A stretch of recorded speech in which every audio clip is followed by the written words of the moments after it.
With Atul Kasbekar. He is going to talk on nutrition and how to maintain good fitness, how to really aging and have very good life. I must say this is one of the best attended 80 talks. And so far most of the 80 talks were in Zoom. And this time so it's definitely because of the charm of Atul Kasbekar that so many people have shown up on a Sunday. Thank you, Atul, for number one doing this, and number two ensuring a well-attended daily talks. Best marketed talk show.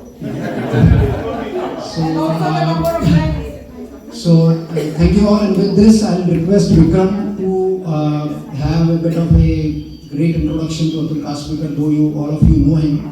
But probably some of the facets which none of us know and Vikram knows.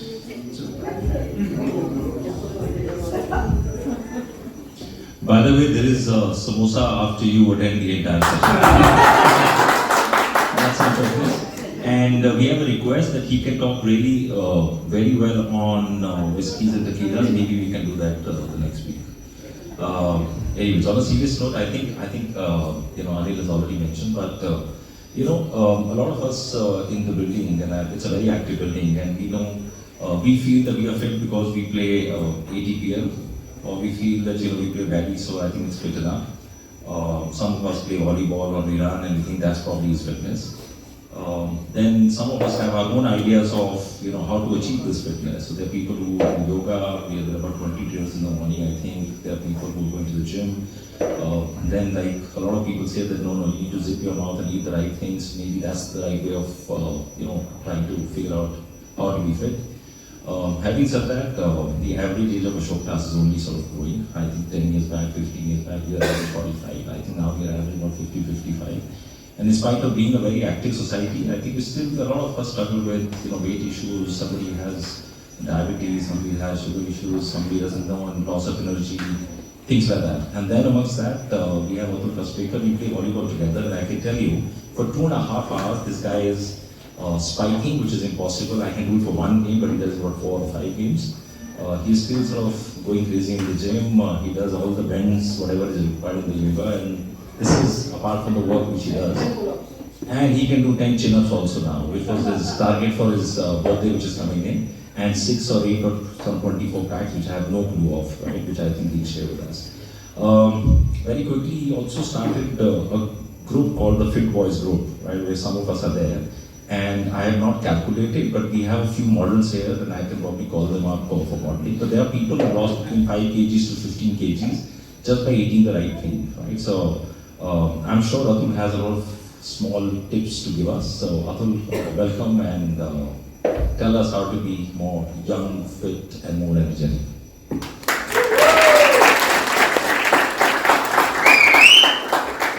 Do you have a mic of your own, fancy one? No such thing. Okay, I think my voice will probably carry to the end. I think no light on your face. that's okay, sir. I'm better in silhouette. Can you close the curtain there? We are not able to see you.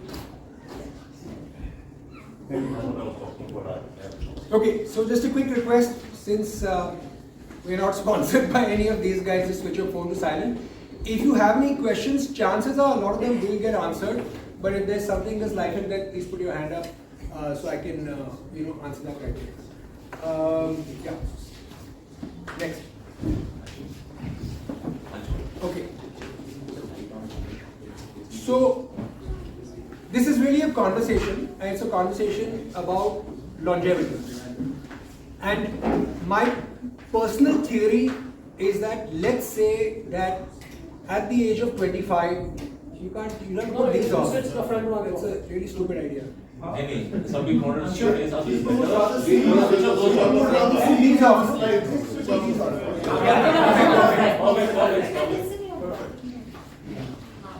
Okay. So the conversation is really about, my personal theory is that, let's say at the age of 25, you could do 25 push-ups, 5-6 pull-ups, 50-60 squats, whatever it is, right? If you did that every single day of your life and you had good nutrition along the way, why is it illogical that you can do that forever? You know what I mean? So, okay, sir, can you please switch your phone to silent?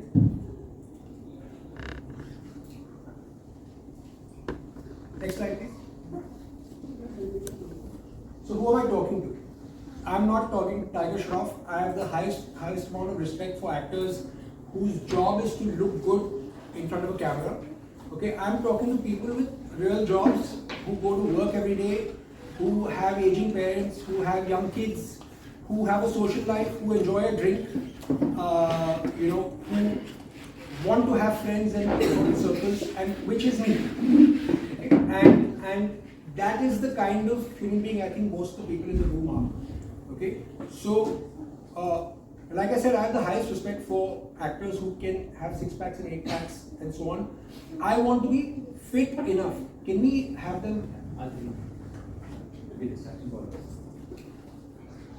Okay. Now, as far as fitness and nutrition is concerned, there are 10,000 opinions, not 1,000 opinions. There are 10,000 opinions that people will have, and there's no right or wrong. Okay, you need to please filter the information that you need and do a lot of research. So I do an abnormal amount of reading.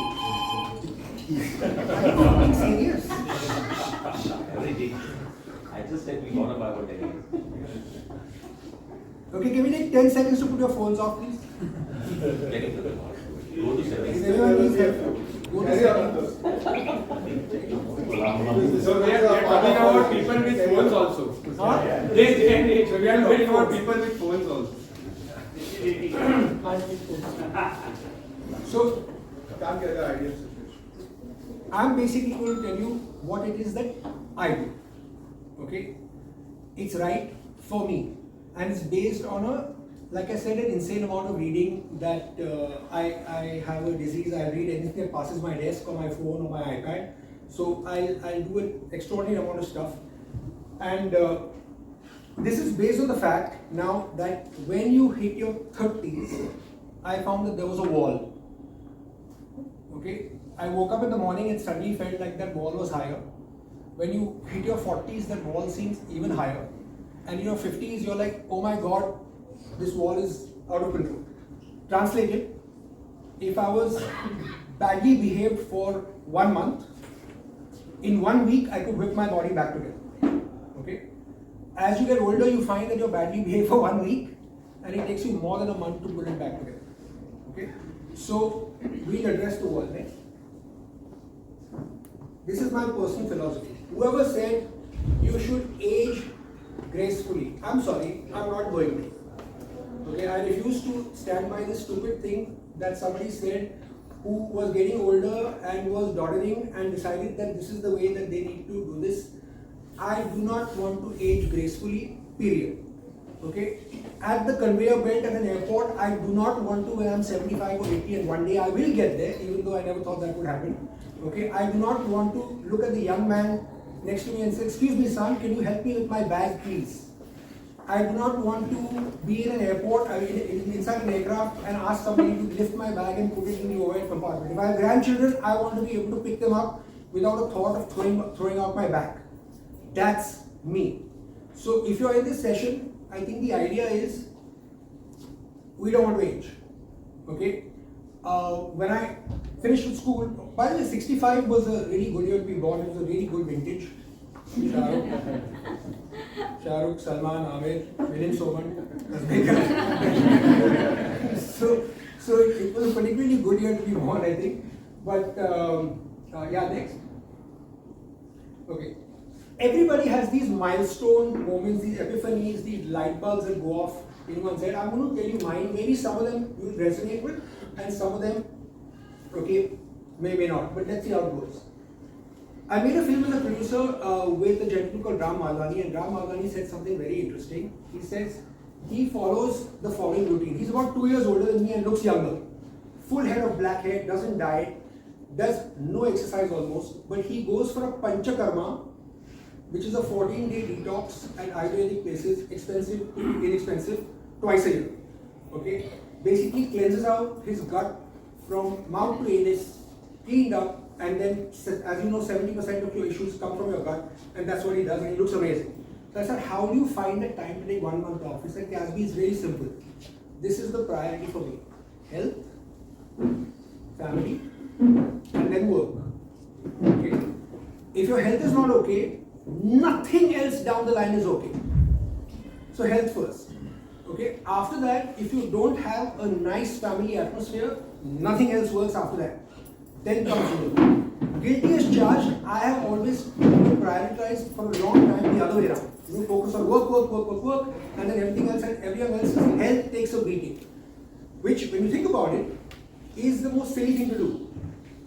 The Arnold Schwarzenegger story. In the days of, I used to be in California, and in Southern California it's very clear, if you want to get lucky with the women, you have to either have a lot of money or you have to have a great body. I had no money. so I had to go to the gymnasium. Okay? And one of the things that everybody does is look at, read up on the God himself. So Arnold's, so one of the things in his book, The Complete Encyclopedia of Bodybuilding, he says, here's the philosophy. He takes an early morning flight from LA to Chicago. Chicago is 2 hours ahead of LA. Okay, so you're losing time as you're flying to Chicago. He reached there in lunch. He had a lunch meeting, and then finished with that. He flew to New York. New York is another 1 hour ahead of Chicago. By the time he reaches New York City, okay, it's already late in the day. At night, he said 99.999% of human beings would say, I've had a long day. I've gone coast to coast, 3,000 miles. I'll go to sleep. Here's what Arnold does. He calls up room service. He's on the 26th floor of a hotel. He calls up room service and tells them, send the food in 45 minutes. Finds the service elevator, goes all the way down, runs up 25 floors, then does a few push-ups and sit-ups. The food comes, eats, has a shower, and sleeps like a baby. The philosophy being that every single day, no matter what, I will do something to respect my body. So this stayed with me. I used to be hopelessly competitive, okay, and at some point you realize that, wait, I am not an elite athlete, okay, not by a long shot. I played competitive sports at a reasonable level, but the competition now is only with yourself. So if I'm doing a headstand, can I hold it for 30 seconds? Can I hold it for 1 minute? Am I holding it for 1 minute? Am I breathing normally? Can I hold the headstand closing my eyes? You know what I mean? It's small little personal milestones that I will set, which I'm competing only with myself. If I'm on the mat or I'm in the gym, I don't look left or right to see what anyone else is doing. This is a great story for gentlemen. I'm sure you can extrapolate that for women. When you turn 30, pay for a very, very expensive suit. 2, 3, 4,000 pounds, and make sure your son pays for it himself. Don't buy it. At the age of 30, the suit that you make, the tuxedo that you make, and you went to Savile Row and spent 3,000 pounds for the suit or whatever, that is your benchmark. Fit into that suit for life. So I said to myself, I will not alter any clothing of mine except to shrink it, but not to expand it, and that has worked pretty good so far. And oddly enough, my sister, who's not exactly fit, gave me some advice at work. Each time I went to the US, I would make a trip to the cheesecake factory and go there and get 2, 3 of these ridiculous cheesecakes and then, devour them. And I realized that, so she looks at me and says, why do you need to eat the whole thing? And this is actually beautiful because that's sunk in, and I'm sure this is quite easy for people to do. She said, look, you're eating dessert, okay, because you want to change the texture on your palate. Surely, 1 tablespoon has done that. 2, do you really need to eat 500 calories of utter and complete garbage? And I'm like, okay, wait, I enjoy dessert as much as the next person, But now I cannot remember the last time in the last 15 years where I've eaten a dessert fully. I will order it for the table. I'll con everybody else into having a little bit because I want one spoon. Okay? And I'll change the texture of my palate and I'm done. Last but not the least, and I hope this sinks into everybody, the biryani from Hyderabad. So this friend of mine is coming down and I'm obsessed with biryani, and when you say biryani, sorry, but it's mutton, anything else is a pulao. Okay? Hand carries back this 1-2 kilo thing, which one Ammi Jaan makes in Hyderabad, and hand carries it back for me. I was alone at home. At a normal time, I would have taken half of it and demolished it. So I started to, and then I'm thinking, wait, I'm at a point in my life where all of you, I presume, are, where you can pretty much eat and drink what you want for the rest of your life. Nobody is struggling about food. Okay? So why do you need to eat it all at once? So I put a modest portion on my plate. I had the rest packed away. Biryani tastes wonderful. 2 months later as well, it was taken out of the freezer. There's no problem. And I said, "Sab meri hai bhai. Aur koi nahi khane wala." Okay, I can choose to share if I want to. But here's the beautiful part. Okay, is I can enjoy that magnificent taste that Ammi Jaan made 6 times over. I don't need to do it all at once. Okay, we all have the capacity to have very fine food, excellent alcohol, and so on. Okay, and you can do it every single day of your life till you die. Do you necessarily need to do it all tonight? You know, and once this sinks into your head, the whole world becomes clearer, because it did become extremely clear for me. Next. This store they used to be. Okay, I want to address this because this is really important. Yeah.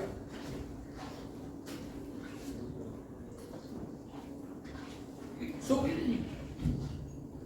there's a school friend of mine, okay, who shall remain nameless, but he used to be a 110-meter hurdler. Now I've done athletics. It's the second most difficult discipline there is. The most difficult being the 3,000-meter steeplechase. Okay. This guy has now ballooned to about 135 kilos, give or take 5. Who's counting? We're talking a inter-school level athlete, state level athlete who was 65 kilos maximum, all muscle, is now 130 kilos. Basically, he's carrying his own weight from school now. Okay, you see him eat, it's scary. When there's a group photograph, okay, and he loves being in a picture, but he will wait till everybody else is lined up, then he will sneak in behind, then he will sneak one part of his arm out and hide 3 chins behind the shoulder of the guy in front, okay, and show 13.8% of his body exposed on this side. I'm sorry, who's fat shaming who? You're embarrassed about the girth that you're carrying. You're hiding most of it behind other human beings, okay? And you know, maybe you shouldn't be eating that donut, okay, while you're at it. Then the other one, as a photographer, I get this a lot, and usually the tone is accusatory, which I find hilarious. Someone will give me the camera at Bombay Gym or wherever and say, "Make me look thin." No, I can't. Have you looked at yourself? It bothers you, which is you're saying, "Make me look thin." I'm an exceptional photographer, I'll say this myself. I can make you look thinner or less fat, however you want to see it. Okay, but the reality of it is bothering you personally, which is why you said that to me. You are fat shaming yourself. Okay, so it's a very important distinction to make. Right, the global wellness industry is God knows how many billion dollars, God knows, who's counting, right? So everybody has an agenda in terms of selling you something, whether it is clothing, whether it is something to eat, supplements, I have zero agenda. Actually, wait, I lied. I have one agenda. My agenda is that all my useless friends in the volleyball group and all my useless friends from my school group, I want them fit and mobile and happy and strong for us to party with for life. That is my agenda with all these boys, okay? And that's that. So there will be no Casby supplements or clothing line or anything at all in the future. Waiting for the preview. Yeah.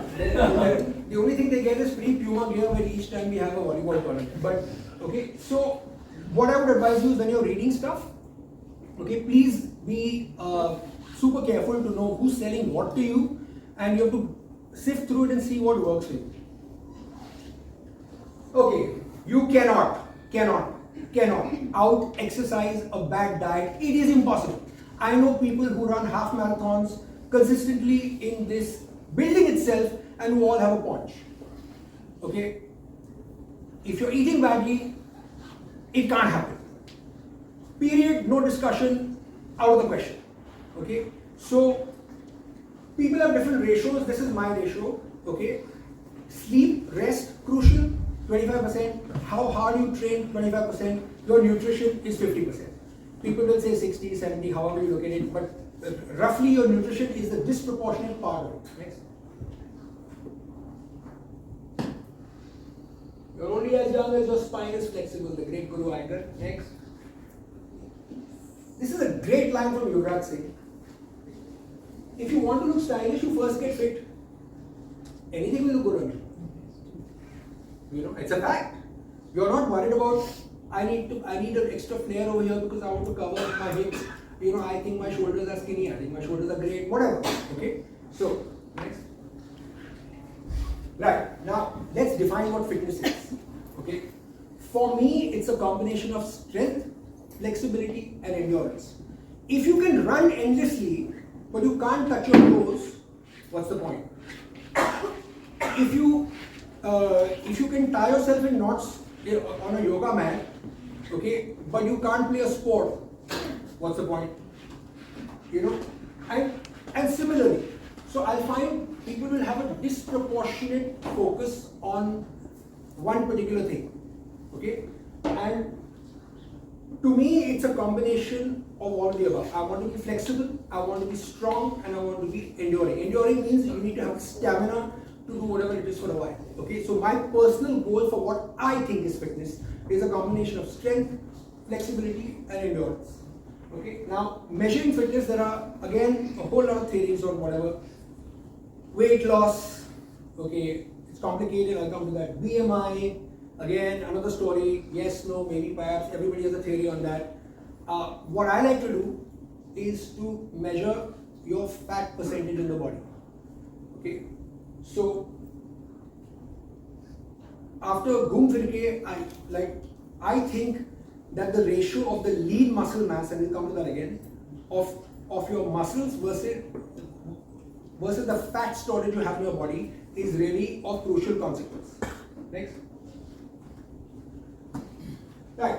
So I'm not going to get too much into BMI, but there's a machine upstairs which I use. If you're using a machine, any machine, just make sure you're using the same one each time. Because each machine is calibrated differently. It will tell you a different kind of ratio. If you're using the same one at the same time, like empty stomach, first thing in the morning, then at least you know if you're progressing or not.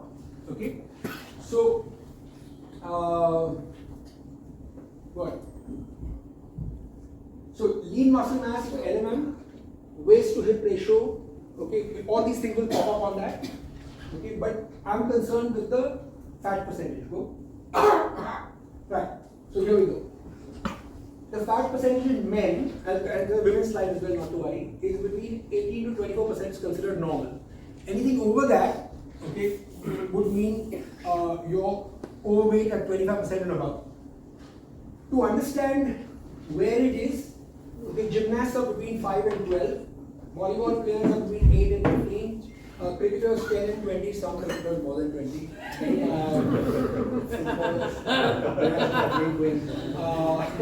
Footballers 6 to 15 depending on the position, and swimmers are 8 to 18. Okay? Okay. What's considered normal is 25 to 31. Okay? And for elite sportsmen, for gymnastics 10 to 16, again, different for different sports. Yeah? Okay, I don't know if you can see this,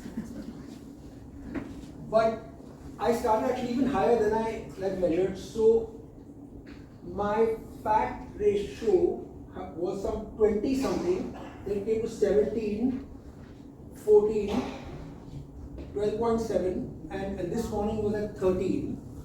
But more importantly, my muscle has gone up from 41.6, this is in 3 months, okay, to 42.7. So my ratios have been consistently improving, doing what I'm doing, and I will tell you what I'm doing shortly. Okay, well, this was the build up. Yeah, go. Okay, you need to first understand your body type. There are 3 kinds of body types and then subplots in between: ectomorph, mesomorph, and endomorph. An ectomorph is essentially a skinny human being, okay, who has usually a high metabolism and it's difficult for them to gain muscle. Okay. So mesomorph is the ideal body type, and it's a naturally muscular person, athletic, and they have a very efficient metabolism. Okay, leaner frame, more muscle, toned arms, and then endomorph, which is most of us, which is like a generally chunkier human being with more body fat, and they find it like very difficult to show you video. Yeah.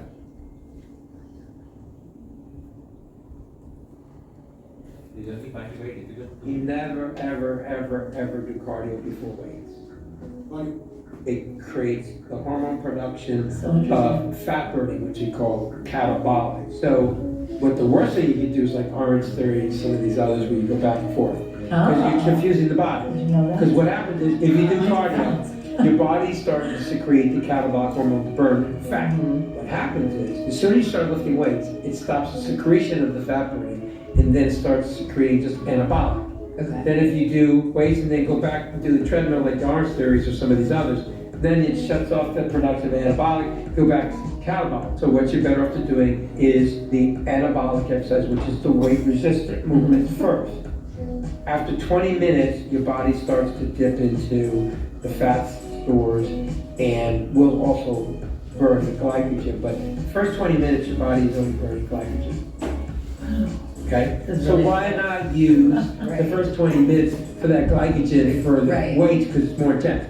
By the time you get done with 45 minutes of exercise, your body is burning 70% fat at that point and 30% of the glycogen. So basically, you go to higher fat burning the longer you go. So that means if you do the cardio towards the end, you're all burning fat, baby. Yeah. Instead of burning your sugar and maybe half and half.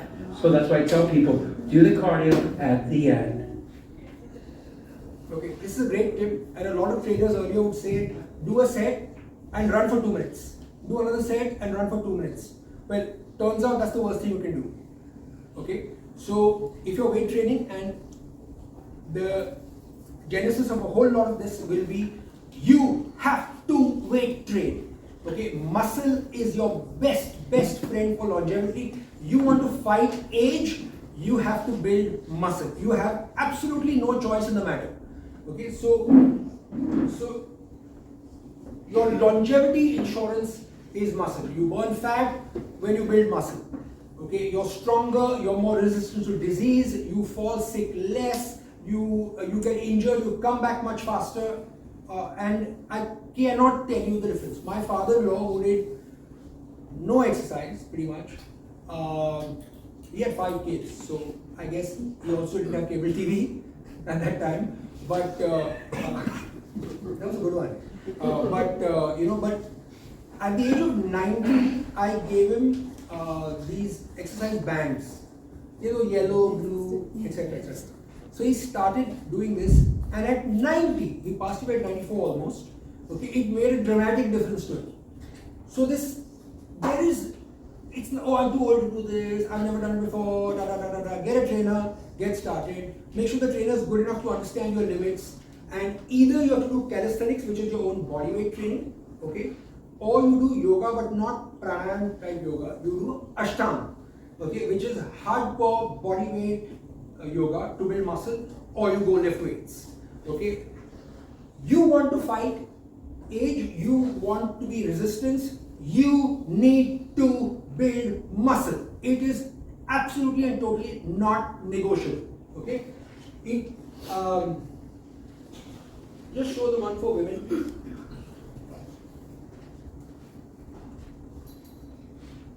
Okay, I don't know why people haven't spoken about this, but watch this. Girl, if a woman is exercising more than 4 times a week, her chances of getting breast cancer reduces by 30 to 50%. Yes. Nobody talks about it. I talk about it to all my cancer patients. You do, right? All my cancer patients. It's like I've been to 20, 30 different doctors with my mom and none of them have ever talked about it. It's ridiculous. Who would have thought this, right? Okay, so one of the reasons I'm a little neurotic about all these things is we have I don't exactly come from the fittest family in terms of genetics. I told my mom long back, mom, start a hobby or something. I said, why don't you do something, collect stamps or whatever. She heard wrong, she heard stents. She's got 6 of them now. Okay, so I said, yeah, kya kar diya bhai? Okay, her dad, my Nana ji, passed away at like 58. He was a cop, he died in uniform. Everybody has heart disease on my mom's side of the family. Great genetics though, otherwise. Then my mom's younger sister recently passed away of cancer. She had a cancer scare. My mom's youngest sister is recovering from cancer. And my sister has had a mastectomy. Okay. So I'm a little bit neurotic about this because it's not the greatest of genes, and everybody in my family is overweight. So I've decided that I need to counter what is you're not blessed with, and work as hard as possible not to fall into that trap. Okay. So.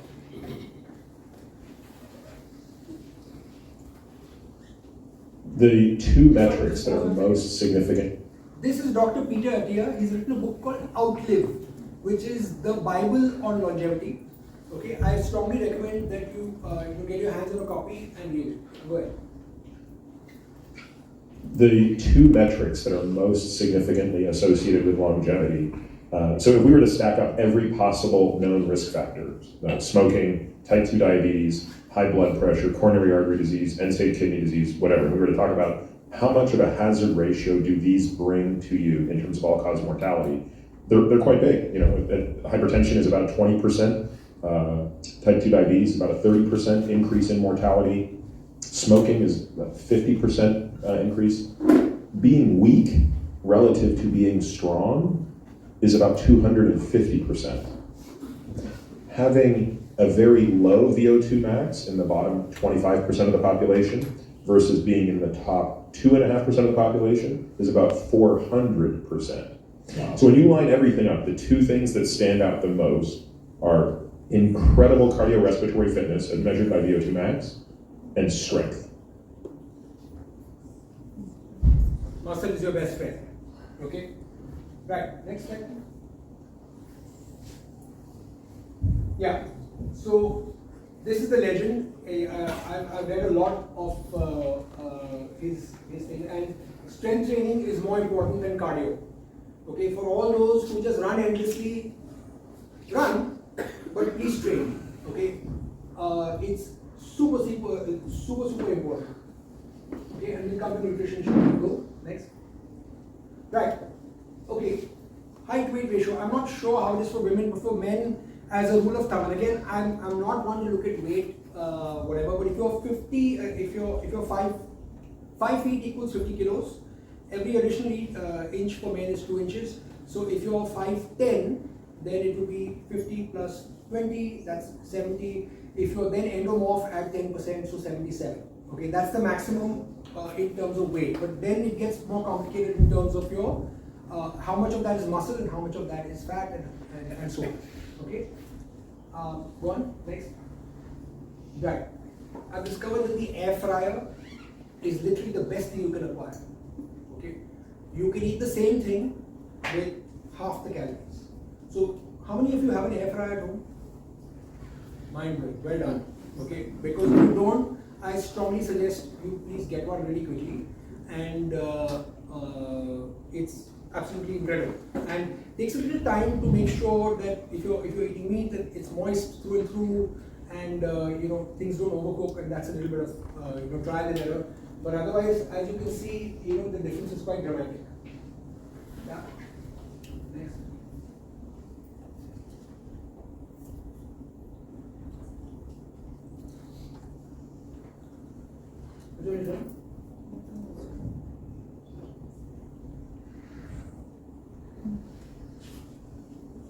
So if our total cholesterol number is useless, what other number should we be looking at? Yes, you're right. Total cholesterol is not only useless, it's garbage, as well as LDL cholesterol. There are only really three things you should focus on in basic lipid profile. Those three things are your triglyceride level, your HDL, and the ratio between those two. So in general, a triglyceride to HDL ratio of less than 1.5 is ideal. For example, here are my labs. My triglyceride level is 50, my HDL level is 67. To get the ratio, I divide triglycerides by HDL. In my case, it's 0.75, which is well below 1.5. So what do you think, Dave? Numbers are outstanding, which basically indicate excellent metabolic health and cardiovascular health. My LDL is 178, my total cholesterol is 255. Most doctors are going to want to put me on a statin. What do you think? People with labs similar like yours that we just discussed don't need a statin.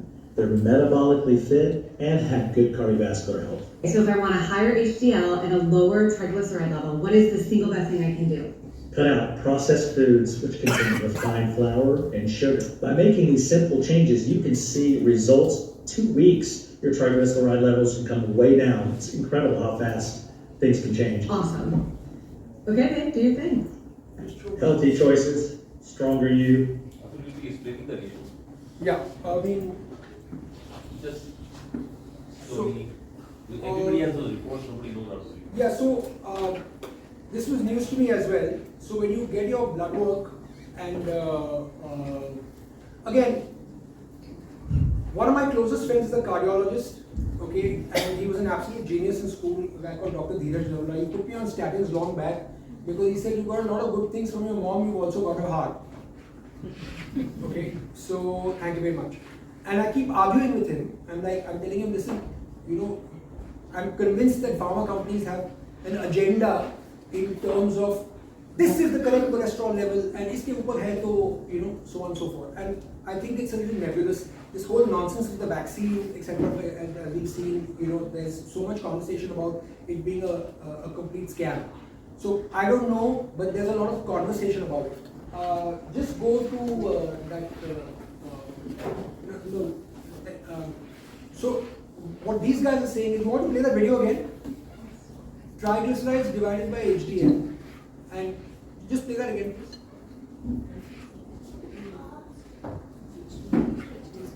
So mine came to 1.1. So if our total cholesterol number is useless, what other number should we be looking at? Yes, you're right. Total cholesterol is not only useless, it's garbage, as well as LDL cholesterol. There are only really three things you should focus on in basic lipid profile. Those three things are your triglyceride level, your HDL, and the ratio between those two. So in general, a triglyceride to HDL ratio of less than 1.5 is ideal. For example, here are my labs. My triglyceride level is 50, my HDL level is 67. To get the ratio, I divide triglycerides by HDL. In my case, it's 0.75, which is well below 1.5. So what do you think, Dave? Numbers are outstanding, which basically indicate excellent metabolic health and cardiovascular health. My LDL is 178, my total cholesterol is 255. Most doctors are going to want to put me on a statin. What do you think? People with labs similar like yours that we just discussed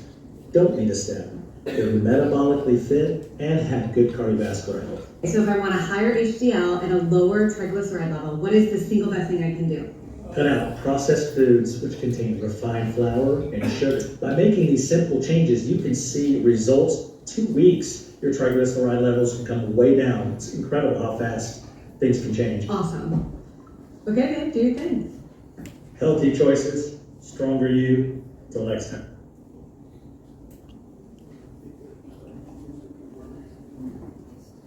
Next slide. Okay, I'm coming to what it is that we've been doing in the Fit Boys group and also in my school group. So if you want to make a note of this, it'd probably be a good idea. You need to track your calories in terms of what you're consuming every day. There's some very simple rules. Now, first things first, I assure you, this might be a big statement, but I assure you, I eat better or have the opportunity to eat better than anyone in this room. Okay? My best friends are chefs and restaurateurs. I get called for spectacular meals every week. Okay? These guys only talk to me because I can get a table at Thakkar Bhojanalaya without waiting. Okay? And at Madras Cafe without waiting. Okay? Which are, as you know, are impossible things to do. So, when we have living proof, they will all admit that this is correct. That's the only reason they talk to me. So, you need to download a calorie counting app, choose whatever you want. We've used Healthify, okay? And you record everything that you eat, right? They will try and sell you various things in all these apps. Our trainer will do this, our nutritionist will do that. Just say no. You only want to track your calories. And you want to track your macros. Your macros are your proteins, your carbs, your fats, and your fibers. That's it, okay? Right, we'll talk about supplements in terms of whatever you do later. You stay at 1500 calories a day. This is calorie deficit. Your body, to do whatever it's doing every day, needs roughly 2000 calories. Okay? Do not count your workout calories at all. That's a bonus. So, instead of eating now, I'll tell you how wrong this can go. Okay? When you do it the other way. One sev puri is 50 calories. I can demolish 2 plates in a heartbeat, as can everybody else in this room. That's a comfortable 500 to 600 calories to knock back without thinking. You understand? So, do I eat sev puri? Yes. What I do then is to compensate, through the rest of the day. So if I went to Thakkar Bhojanalaya in the afternoon, and I walloped a 1200 calorie meal, I'm skipping dinner. Okay, I'll probably have a palak soup or something and do that. I'll come to that. But download a calorie counting app. First 2 days, don't bother being on a diet. Just enter what it is that you ate. Sev kurmura, Punjabi samosa, this, that, whatever it is. Enter and find out, how many calories you are ingesting. Let's say on a given day you are 500 calories plus. So you are at 2500. Multiply 500 calories by 7 days a week. Okay, that's 3500 calories. That's a spectacular 14,000 extra per month. Okay, and almost 170,000 annually. Which is why people like my dad, who used to play badminton, I used to run 3 rounds of the old Maidan. Dad, you're 120 kilos now. But in my youth. So what happens is you say, at 30 now, this is okay. Now 35, I have 2 kids, and you start normalizing and accepting that this is the new normal for me. Why? What happened to the Tom Ford suit that you didn't spend 3,000 pounds on? You know what I mean? Don't get the new suit. Work out to fit back into the old one. So, this is not negotiable, and most vegetarians struggle hitting a minimum of every single day. You need to hit 1 gram of protein for your desired body weight. So let's say, for argument's sake, you're a guy and you've calculated that your weight should be 75 kilos and you are currently 90. Okay? So you need a minimum, non-negotiable, every single day, 75 calories of protein going into you. Okay? And this is not a discussion. Don't argue with me on this. Okay? You have to have that in. And we've done a lot of tracking with friends of ours in the group. And I'm not telling you not to be vegetarian. I'm telling you to supplement it with a whey protein. Or if you're eating eggs, then eggs. Or then bang in a lot of tofu and so on. Okay? In the app, you will find your daily fat and carbohydrate limit. Stay under that and hit 100% of the fiber. Okay? So 1500 calories, 1 gram of protein minimum. You can go up to 1.5 to 1 build muscle. Stay below the fat and carb 100% markers for sure. You shouldn't be 120, 130 on that. Okay? And hit 100% of your fiber. Right? Next. So, fat loss by the numbers. I'm going to come to creatine.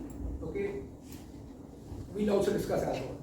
Okay, 100 calories, 7 hours of sleep, 4 liters of water, 500 calorie deficit, 45 minutes of exercise, 30 minutes of sun exposure, single ingredient food. This will work for 95% of people. And I promise you, you can have 3 spectacular meals a day. No problem.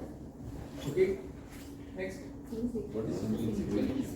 So, avocado, lean meat, eggs, so nothing processed or mixed with a whole lot of stuff. Okay, now alcohol. I love alcohol, and I'll tell you my relationship with alcohol. Okay, I think of myself as an artist. Okay, so I'm thinking, yaar, ye aadmi hai, he has distilled the spirit today. Then he is putting it in these casks. और 12 साल बाद, 18 साल बाद, 25 साल बाद, somebody is going to drink this alcohol. Okay, there's a guy who's growing these grapes. When were they planted? What was the weather like? What is the soil like? And then they are going to crush those grapes and take that liquid and let it ferment, and it's going to get into making wine, which you will have 10 years later, 20 years later. What kind of artist is this? So in my entire life, I've been smashed on 2 occasions. One was my 21st birthday, because I was in the US, and if you show your ID, that today is my 21st birthday, you get a free drink. So all my loser friends took me to every single bar, and on my ID, they got one drink, and I of course had a few drinks as well, so I got wasted. Normally I used to be designated driver. But when I have a drink, which is quite often, okay, I am actually tasting the nuances of the whiskey. Or I'm trying to learn more about the wine. I'm trying to learn more about tequila, and so on. Okay, it is not drink to go, okay, that's not the general idea as far as I'm concerned. Here's what happens with alcohol. So, technically, alcohol is poison for your body. So when you drink, I'm not telling you not to drink, I'll tell you how to drink, okay? Technically when you drink, your liver goes into panic. And your liver goes, oh my God, a poison has entered my system, I need to deal with it, and it stops doing everything else and deals with the alcohol, converting it into sugar, okay? If you are working out, if you are running, you are trying any other fat burning process, it's not going to happen. So if you have to have a drink, you decide, I'm drinking Friday, or I'm drinking Saturday, that's that. Because I got a speeding ticket in the US, and you could remove the speeding ticket by going for an 8-hour class where they teach you they lecture you about driving badly. And I was just speeding some 10-15 miles over the speed limit and so on. So the definition of an alcoholic, and this is scary, the definition of an alcoholic as per the book is, if you need a drink, any drink, beer, I'll have a small whiskey, whatever it is, at a particular time of day every day, technically you're an alcoholic. One drink, but 7 baj gaye na, mujhe wo one whiskey I need, or I need that beer at that given time. So that freaked me out. So I decided I'm never going to keep a pattern. So I have 2 drinks. No. So confused about it. Have at 5 and then at 7. So I've stopped having random drinking sessions. Okay, I've hugely cut this out, which is why actually my numbers are looking much better now. But so the solution is, I think, is A, don't drink through the week. If you are going to drink, then just pick a day and say, I'm going to drink on a Saturday. What will happen to those artists? Somebody has to appreciate the artist. Thanks, Punjab.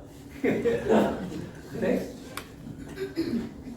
Okay, weight sources of protein, mayo, paneer, tofu, boiled chana, makhana, mixed sprouts, lentils, tandoori, broccoli. Yeah. So, nowadays is more than enough. You can look this up anywhere. High protein cheat sheets. Okay, perfect. Now, yeah. So, we eat too much. We really eat too much. For all of you who've been to a gymnasium at any point in time, you'll find there's one part of your body that reacts better than others. For me, it's my chest and shoulders. Okay, I can become like this if I want to. And my quadriceps, my thighs take much longer to react. But everybody's stomach, I think, has its own mind. And you can train your stomach, honestly, to shrink. Okay? Let's go back to the caveman era. Do you think they eat 3 meals a day? I'm sure Malti told Ganpat in the, in their cave, hey, bhook lagli, you know. And then Ganpat took his spear and his arrow and he called Shankar next door and saying, chal re, hunting chalte hain. And they went and tried to kill a deer and they didn't always succeed. Sometimes the woolly mammoth killed the damn guy. Okay, but when they got lucky, so they were not eating 3, 4, 5 times a day. Okay, which will bring me to fasting. But the crucial thing to understand is we dabao way too much food into our system. You want to burn fat, you need your body to get more efficient. The way it gets efficient is your stomach is thinking, अरे यार अतुल खिलाएगा ना? तो देखो समोसे आ रहे हैं, आज वॉलीबॉल खेल रहे हैं तो प्रसन्न ने समोसे मंगाए हुए तो समझ आएगा। तो उसके बाद घर जाएगा अंडे खाएगा, फिर उसके बाद अरे संडे है तो whatever. So the body doesn't need to work because तुम खिलाते रहो, So it doesn't, it starts to store, it starts to whatever. If you put it through some kind of hardship, okay, then your body goes into a bit of a panic attack. Okay, it will take 2-3 days to sort itself out, and then it says, wait, I'm not going to get enough food, which is your calorie deficit that happens. So when you're 500 calories short, for the first 2, 3, 4 days, you may not see a reaction. Okay, it depends on your metabolism. Some people might be 5-6 days, and then bang, guaranteed. Okay, you will start dropping fat because your body doesn't want to, has no choice but to go into your fat stores. Okay, and it will start burning your fat stores if you're in a calorie deficit.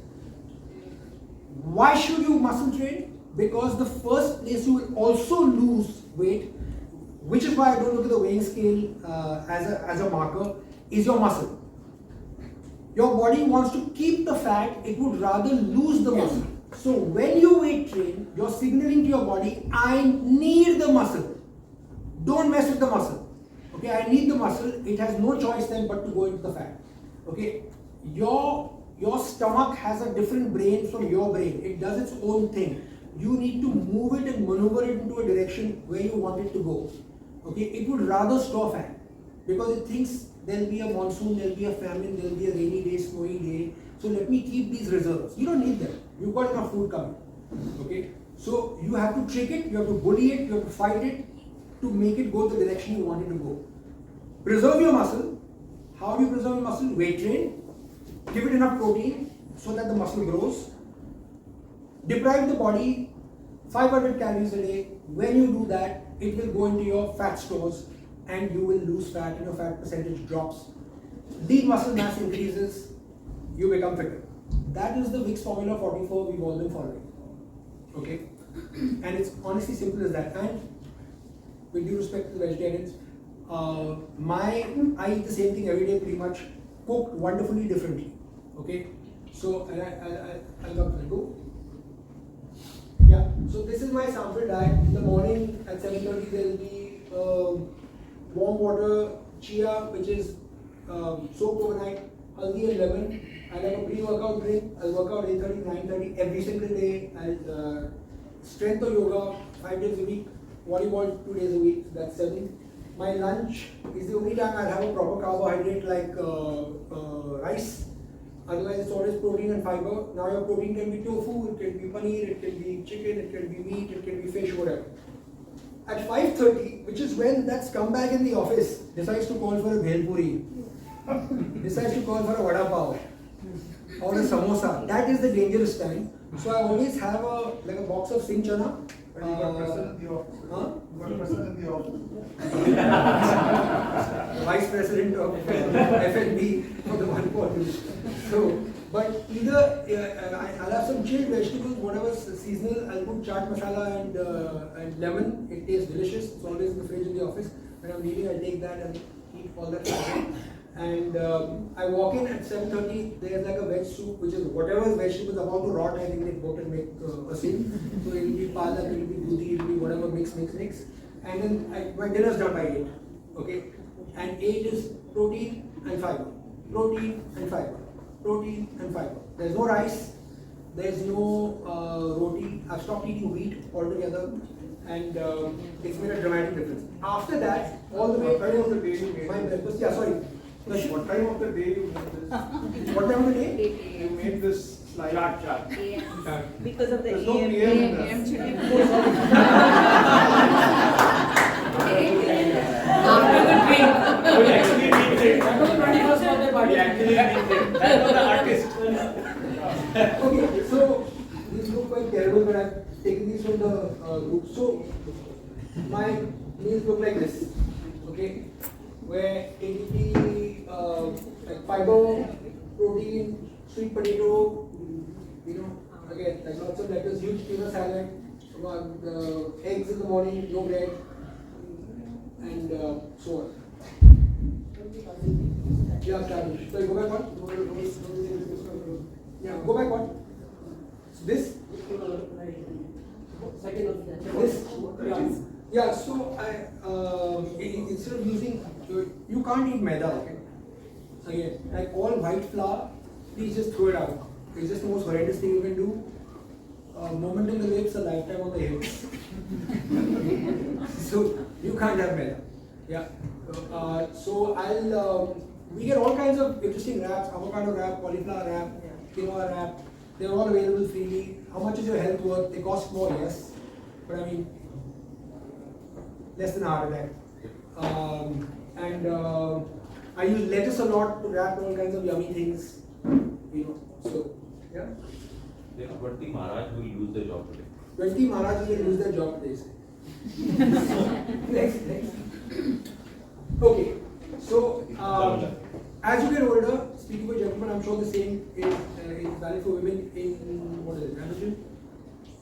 But you lose testosterone, and it's crucial that you maintain this level.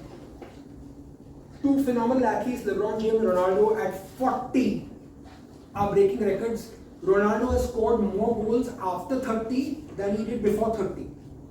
That's ridiculous if you think about it. Okay. Eat less, sleep below 8 hours, train hard.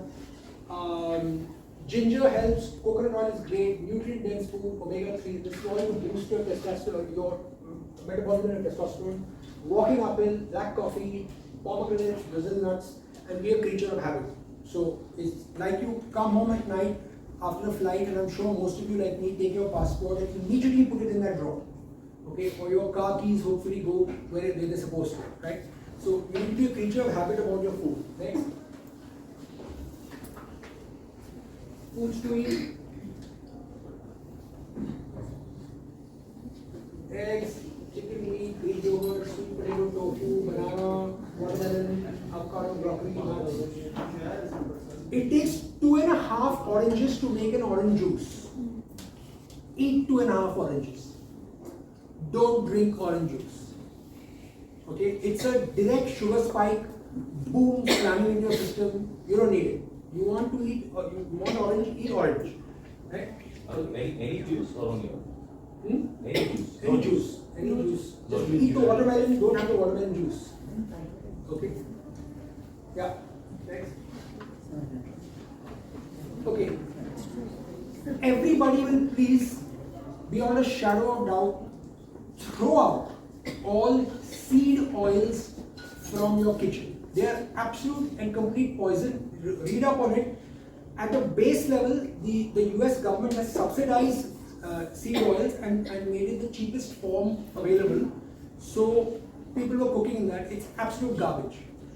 You need to cook in the following, in the oil that you have. Good fat is good fat. Okay, okay. Ghee is excellent, just to clarify.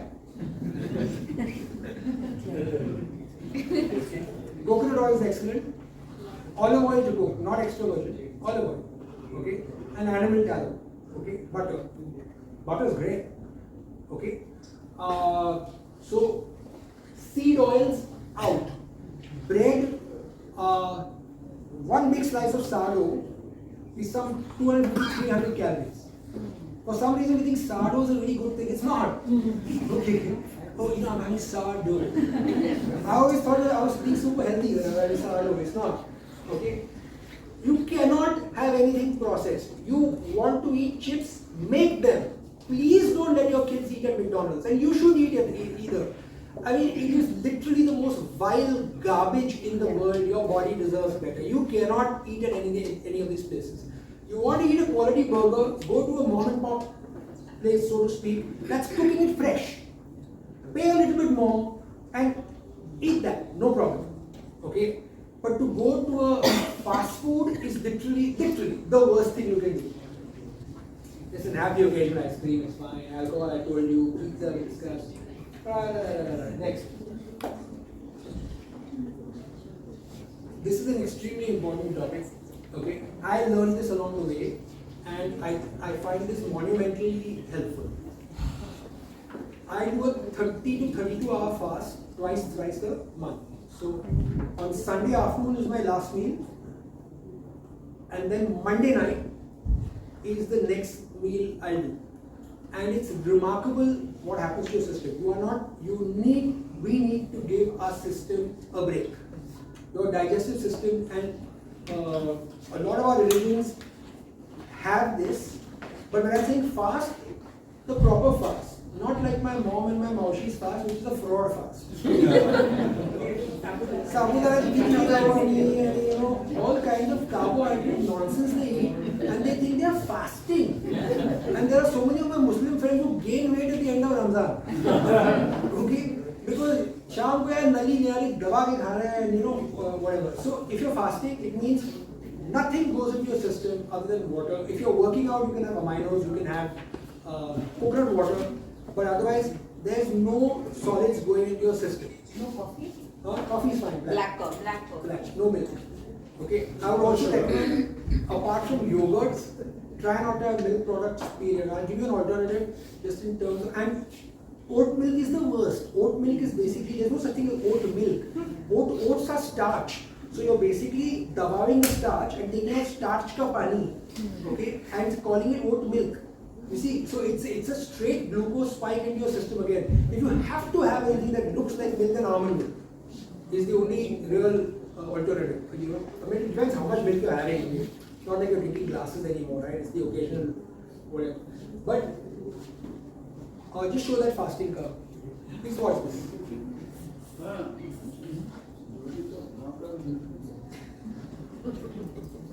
One of the biggest criticisms of fasting is it destroys your gut. When you are in a fasted state, the longer you're there, the most famous study was out of MIT, 24-hour fast. You start to get these stem cells into the gut that repaired the gut. But when you're in a fasted state, these bad bacteria get starved out. And when they get starved out, there's an opportunity. So first, yes, it destroys the ones you no longer want. Second thing is that first meal matters. That first door into your food matters. And if you bring in probiotic, prebiotic, polyphenol foods. My favorite thing to break a fast with for years was an avocado with sauerkrauts and hemp seeds on top of it. If you bring all of that in, now you're actually feeding those good bacteria and you're helping them grow. We see microbiomes change within weeks. Food cravings change within weeks if you just stick with this, and then you make that first meal really good quality and you feed those microbes. Is this your first meal of the day? It's now almost 6 o'clock. It will be, yeah. Really? Yeah, no breakfast, no lunch? No. Because? Well, because it's clear, based on thousands of years of human existence, that eating less is, if it's not starvation or malnutrition, it's good for you. If you choose not to eat for a meal or two, you're turning on the body's defenses against aging. The trick to longevity is stress on your body, biological stress. So running, bit of hunger, cold, heat, puts your body in a state of perceived adversity. So you don't have to hurt yourself, but you put your body in a kind of a scared state. Oh my goodness, I could die if this continues. And then they turn on these defenses against aging. If you sit around and you eat constantly, they don't work very hard.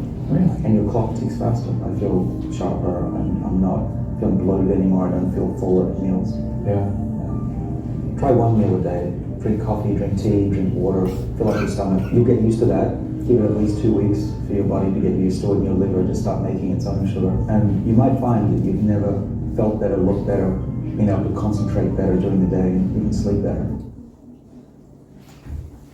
So the max of that is 72 hours of water only, which was fun.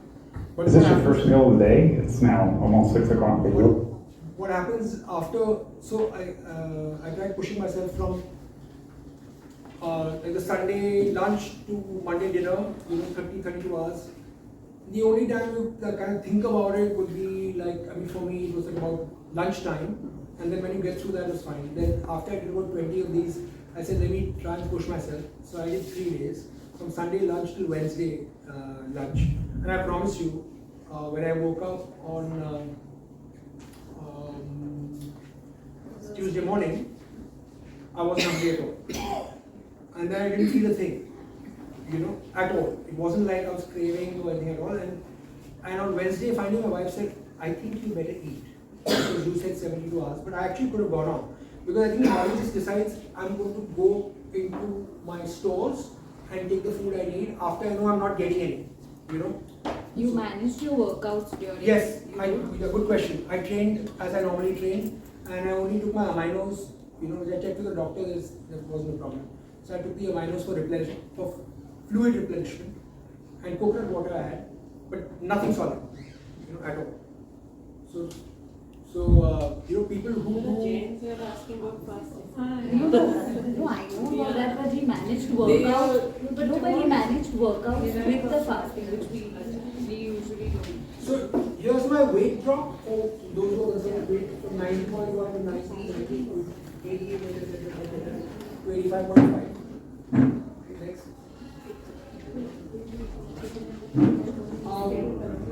I find this to work really well. Privately, take a photo of yourself wearing very little, okay, in the same light conditions, and store it on your phone. Mark the day. 2 weeks later, 1 month later, take another picture, same light conditions, same time of day, and whatever, and you start seeing a difference, then it feels good. Okay, measure parameters. Like I said, I'll go to the machine and clock myself once, and whatever. Set small, realistic targets, whatever they are. I'll keep putting stupid targets to myself. I will do 10 pull-ups before my 60th birthday. I nailed it 6 weeks before, but now we'll push it to 50. Let's see, so how it goes. So it's just small, because I'm not an elite athlete. I'm going to just push myself to my own parameters. Okay. Hang with similar friends. You'll notice it. Finance blokes hang together. Volleyball blokes hang together. Fit people hang together. Drinkers hang together, and etc. So if you form a group of 2, 3, 4 people, say, okay, we have the same kind of goal, it works a lot easier. You have to be consistent. One great workout will not make your body. One bad meal will not ruin your body. So if you went to Thakkar Bhojnalaya and you daba out, it's okay. I hope you enjoyed that meal, and that's fine. You can't do that every day. Okay? But yeah, surprise. Next. We went through this. Yeah. Okay. I've been reading some remarkable stuff about saunas. Sarika, glad you're here. No. When you're planning the gym, you should seriously look at a sauna. Eman, okay. No. We The do. clinical We studies have show plans. 50% drop. 50% drop in cardiovascular issues by a regular use of a sauna. The Finns and the Scandinavians have the lowest because they use a sauna very often. We think steam room, so did I. Okay, but apparently the sauna is literally one of the absolute best things you can do. Like when we are refurbishing this, we should seriously consider this. Ice shower we have planned. Yeah. No, I don't know about ice bath because that needs a. The same. The shower is good enough, okay? Because in terms of recovery, to drain the lactic acid from your body after playing and whatever, an ice bath is the, ice shower, bath, whatever it is. I just use that term, but yes, I agree with you. Next. Go back one. There's a Marathi term called Shatapavali. Has anyone heard of it? Yeah. Okay. Yeah. So Shatapavali literally translated means 100 steps. And I used to wonder what my grandmother and mother were doing after food. They would be walking up and down. Okay.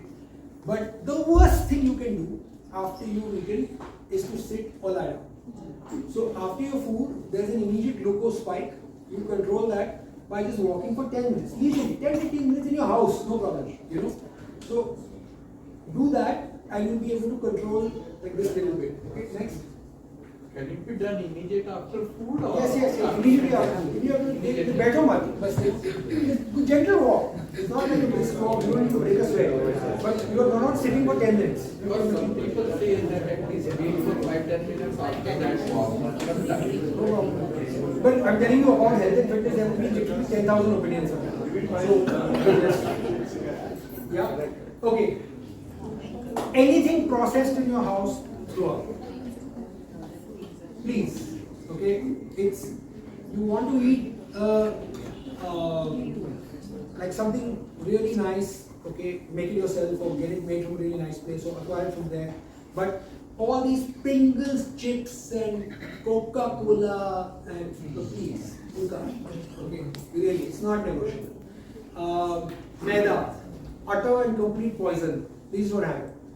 If you're going to eat wheat, the original wheat grown in India was the khapli grain.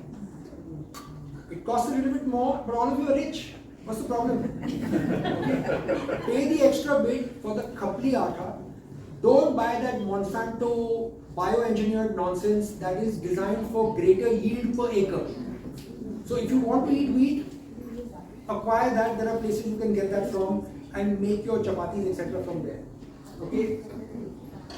12 to 14 hours of effectively of fasting every day. Finish by 8. Next meal at 10 in the morning minimum if you can't push it till lunch. Seed oils. 0. No. Never. Mustard oil for cooking? No. Coconut, olive, butter, ghee, animal tallow. Because it's mustard seed oil, no?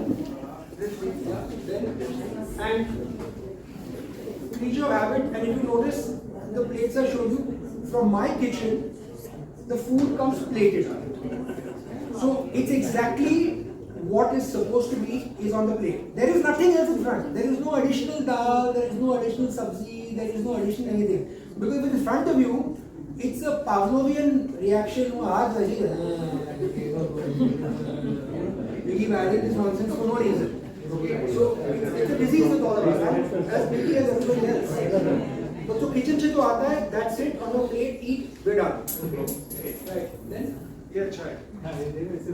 Next. Okay, this is all the nonsense that you've been hearing, and I'm going to break all these myths once and for all. Eggs cause high cholesterol. Rubbish. Eat the whole egg. Don't do this, I'll have an egg white only, please. Okay? All the nutrients are in the yolk as well. Please eat the entire egg. You can eat 3 to 6 eggs a day, no problem. For those who eat eggs. Okay? Yeah. Breakfast is the most important meal. Rubbish. If you can skip breakfast, even better, because that pushes your intermittent fasting to beyond 12 hours. Okay? All protein sources are equal. Nonsense again. Okay? There are a whole lot of protein sources that are vastly superior, and if you don't get enough protein, which you absolutely totally must have, you need to compensate with the whey protein. Okay?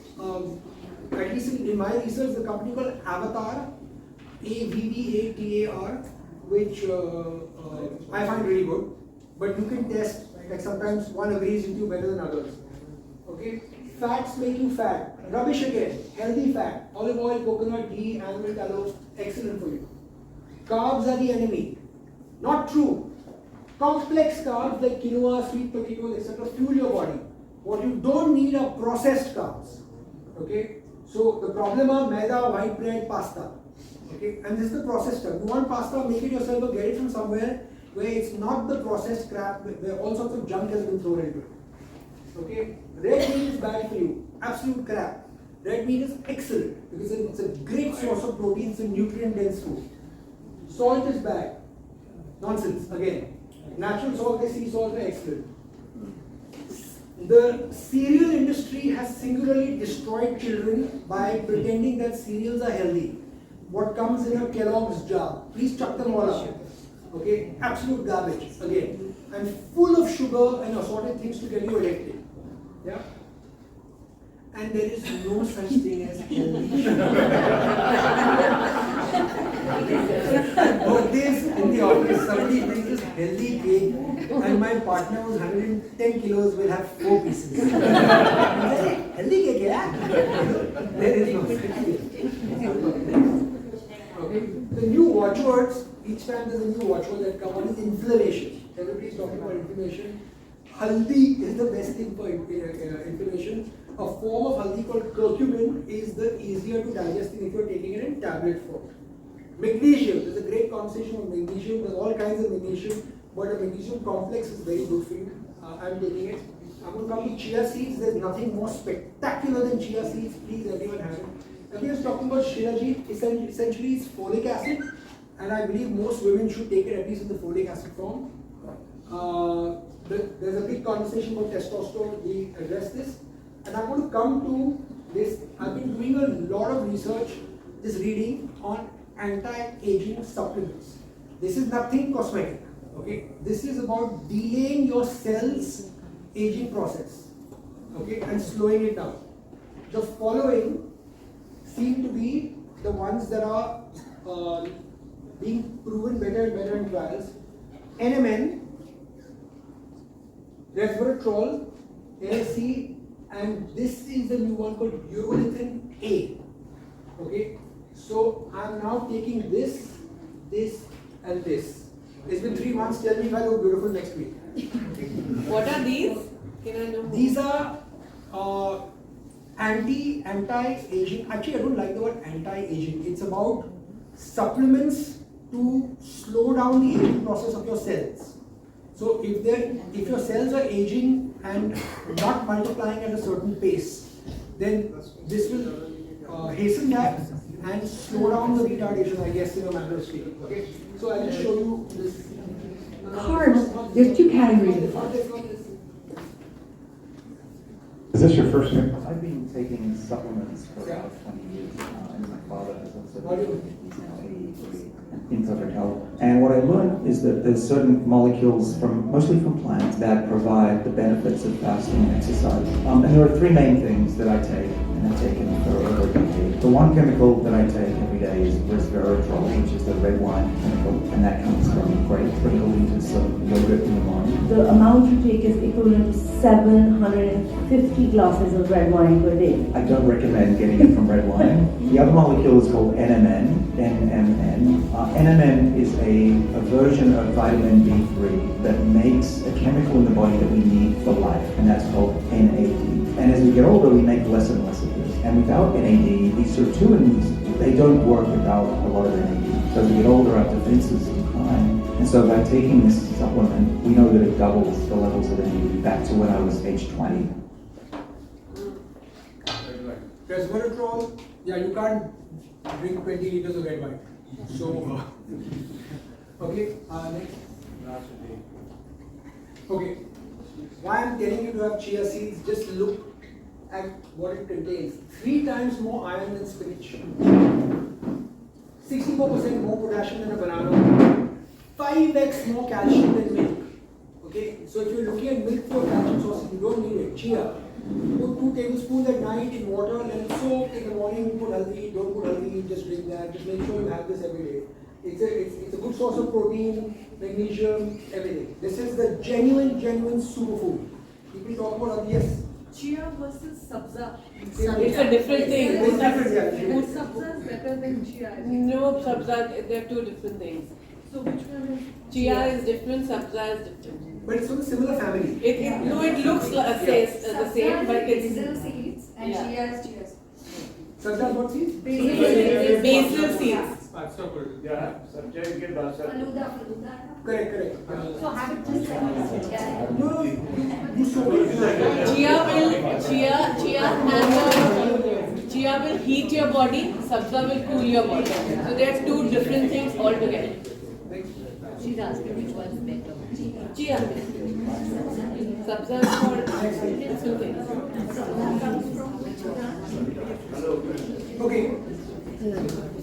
All the conversation about fat loss, etc., comes to us as Indians. We have the world's worst ratio of diabetes, and we have the world's worst percentage for cardiovascular disease. Both of them seem to be interlinked, and a lot of it is to do with the amount of food we put in, day out into our system.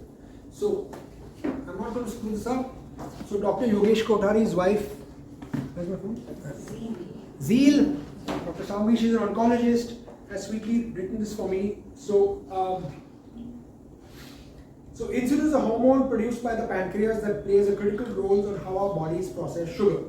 So whenever we consume carbohydrates, okay, whether it's rice, bread, sweet, our blood sugar will automatically rise. In response, our pancreas releases insulin, which essentially acts as a key to help our cells absorb sugar from the bloodstream and use it for energy. Now here's where it gets important. If you consume more sugar or carbs than our bodies need for energy, the excess sugar is first stored in our liver and muscles as glycogen, and when those stores are full, it gets stored as fat. Regular insulin spikes caused by constant snacking, sugary drinks, or high carbohydrate meals can eventually lead to insulin resistance. This happens when our cells stop responding properly to insulin, which leads to higher blood sugar levels, more fat storage, particularly around the belly, and can result in type 2 diabetes.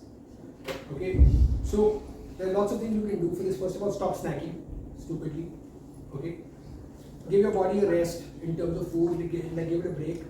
The first bite in the morning should never be a carb, should be a protein. When you're technically breaking your fast when you wake up in the morning, whether you're eating 8 hours later, 10 hours later, 15, 16 hours later, you cannot have a croissant. You cannot have a Marie biscuit. Actually, don't ever have a Marie biscuit. Read the contents. It's absolute garbage again. You know, I tell my mother this. Are I just savai padli re. Then cha barobar don't Marie biscuit. Okay, never mind. She's 83. Who's to argue? You know. Play your slog over as well. I'm not going to argue with her. But essentially what I'm saying is the first bite needs to be a protein. And whether it's an egg, whether it's sprouts, whether whatever you're eating, that will control your insulin spike, because when you eat a carbohydrate, your insulin spike goes here. Then to bring it down becomes difficult through the day. Okay, so first have a protein and then. So nuts is okay. Nuts. Like apples and yeah. No fruit. No fruit. No fruit. Yeah, that's fine. I have one question. Yes, sir. You laid a lot of emphasis on muscle. Yes. For longevity and every other good thing. Yes, sir. Elite athletes, strong sportsmen, they're all supposed to be muscular. Why do they die early as compared to the humans? That's not true. That's not true. That's true. See any of the outstanding sportsmen, they have not lived very long. Name them. Madonna, you probably Madonna. Maradona. You ready to ask me how many drugs he did? He was a serious cocaine addict. No, but it's long distance runners, especially Africans. They have a shorter span because I think they overuse their long distance runners. Overuse what? Okay, like I said at the beginning, there will be 10,500 theories all over in one of the most complicated things, which is health and wellness, and most people have, like I said, an agenda. Usually trying to sell you something or the other. Okay, Maradona was a disaster as a human being, he used to beat his wife, which has been publicly known. One second. He did more cocaine than was produced in Colombia. Okay. Once on the pitch, he has snorted cocaine. I'll show you a video. And a raging alcoholic. Which part of him allowed him to live to more than 60? No, but you see over the years, and you hear of people living very long. Why have you been outstanding sportsman? I didn't say you have to be an outstanding sportsman. I didn't say you have to be an outstanding sportsman. But we talk about muscle. I'm assuming that all these athletes have a lot of muscle and bodies. Why do they die I disagree. I don't think they die early, is my point. You will not find outstanding sportsmen, muscular people doing very well. No, That's a fact. That's a different conversation about blue zones and stuff like that. Let me just finish. I want to ask a question. Yeah. Can I? Yes, yes.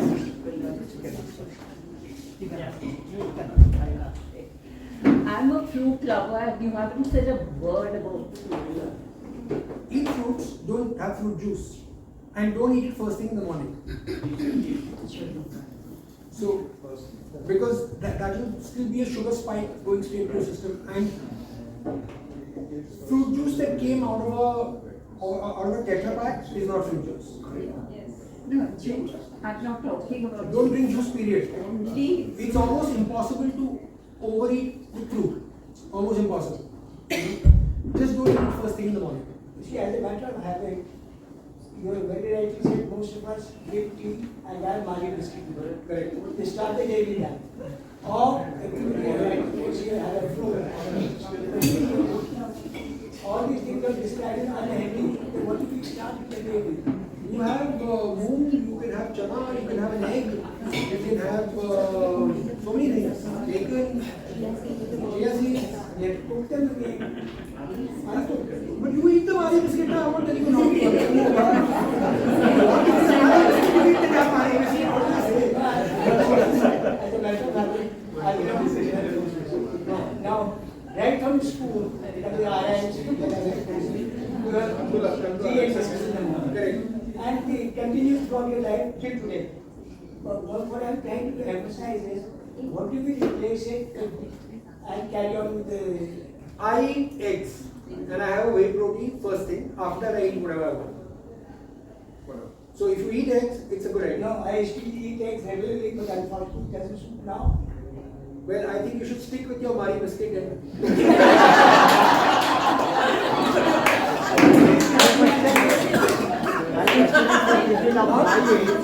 I have got a problem of high BP, so my kidney, you can say, is on a susceptible area, though they are perfectly fit, etc., etc.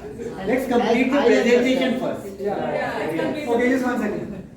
Okay, 5 mg of creatine. Please again do your own reading. I am strongly recommending to men and women alike. Please start consuming 5 milligrams of creatine every day for the rest of your life. In addition to protein. In addition to protein. It's a powder, you can buy it. I use the one from a company called NutraBay. You can order it online, but I'm not recommending one. Again, I'm saying do your own research. Okay. It helps in muscle growth, helps in recovery, helps in all kinds of wonderful things, endurance, so on and so forth. It's perfectly safe, your body makes it anyway, but it makes less and you go on, so you're supplementing it. But the most important thing is now there are clinical trials that have shown that having creatine every day delays or retards or stops dementia. And my dad is suffering from it very badly, and I wish I had known this person, perhaps it would have helped. Okay, so 5 milligrams of creatine is 2 kinds. There are HCl creatine and creatine monohydrate. Okay, see whatever suits you, doesn't matter. Where can we find it in food? Huh? Can we find this in normal natural food? Your body makes it. I don't know which foods it comes in, but it starts making less. But anyone in sport takes creatine, and they do things like loading doses and all that. You know, take 25 mg a day for 1-2 weeks, and so your body gets full of it, and then you like, don't do that. Again, I'm not an elite athlete, and I'm saying again, Sonam, I would recommend you also read up. But I'm only making a statement on things. One, A, I do myself. Okay, and B, I've read so much that the proof is overwhelmingly seeming like it is in this direction makes sense. Okay, so, but this was a big deal for me, that your cognitive abilities, your memory faculties and everything stay longer. Look, people are living longer. Earlier, when someone turned 60, "Arey, 60 sali, they should be there. We are 60, now if somebody 60 is still 60 is the new 40. So and when somebody like passes away at 85, it's quite young. 85, 85 people are hitting 85 quite easily. So I guess like the rest of your muscles atrophy, your brain also I guess can go on toast. And I've seen this up close. So again, like I said, do your own reading, but this creatine I would strongly recommend that you start adding to your diet. Does not get this off the counter. Yeah, of course. You can order online off the counter. Any store will have it. But I prefer not to buy from Amazon. I buy online from the actual manufacturer because I don't want to take a chance with any kind of milawat that happens. Like black label whiskey. Why would you risk drinking it unless you are absolutely certain it was actually black label whiskey? Because it's so common that you don't know what's real anymore. That's it. Yeah. So if it costs a little bit more, I'm okay with that. At least I know I've got the right product. Next.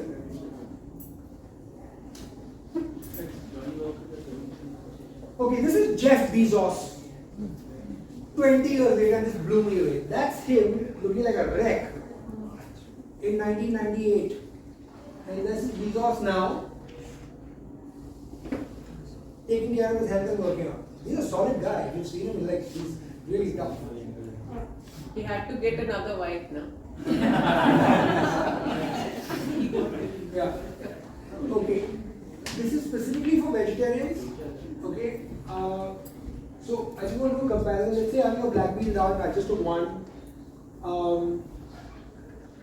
So 123 calories. You're only getting 8 grams of protein. Okay. But to get your 8 grams of protein from a katori of black bean dal, you're also consuming almost 20 grams of carbs. Okay. So the problem is when you're having a lot of legume and so on and so forth, to get the protein content without a supplement, you will also be increasing all your other things. Okay? Right. Whereas, if you did tofu, fantastic. If it suits you, it's great. You're getting in 100 grams, you're getting 16.5 grams of protein in tofu. Reasonable fat, but good fat. And your carbs is only 3 grams. Tofu, soy and testosterone. Yeah. They do not. So soy, a lot of people have difficulty digesting. Like the soya bean, that the whatever. So see if it suits you. But tofu, I think pretty much agrees. No, but it's bad for your testosterone level. Yeah, but it seems to be. Okay, I'm talking about those nuggets. You used to get those soya nuggets, which were a protein supplement. Those don't seem to agree with me too well. Okay, it's individual variation. Yeah, correct. Like I said, every system will have its own. And again, there are 100 different, like the whey protein. Whey is basically dahi ka pani. Okay, so 129 calories, 24 grams of protein. Okay, and your carbs is only 4. Okay, your fat is non-existent, like 2. You see, so if you pop one scoop of a whey protein a day, especially if you're vegetarian, you will hit your protein markers much easier. Okay, and that way, when you get fitter, you will be leaner, you will retain your muscle mass, losing your body fat. That's the idea in every single case. Yeah.